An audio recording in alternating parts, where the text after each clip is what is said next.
ถึงจะอยู่แสนไกลคิดถึงอยู่บ่ไหวทุกลมหายใจ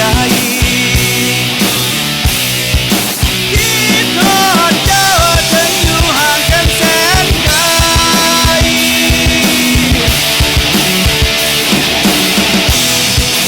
คิดถึงคนอยู่ไกลใจเป็นห่วงทุกวัน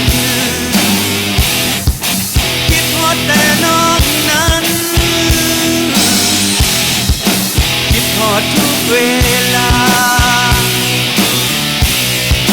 คิดทอดน้องอยากเห็นหน้าอยู่ทุกวัน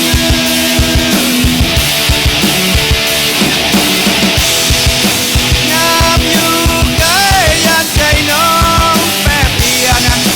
ยามอยู่ใกล้อยากแต่น้องบ่แน่นอนโอ้ความรักเมื่อมาพากจากไกลกันนะหากเขานั้นขออย่ามีแนวเป็นไปโอ้ทราบไว้อายหักเจ้าเพียงผู้เดียว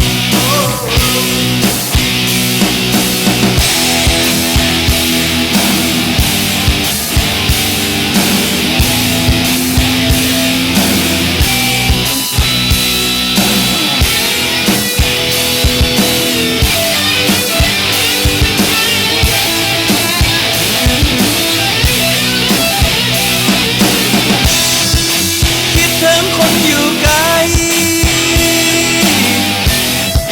ใจเป็นห่วงทุกวัน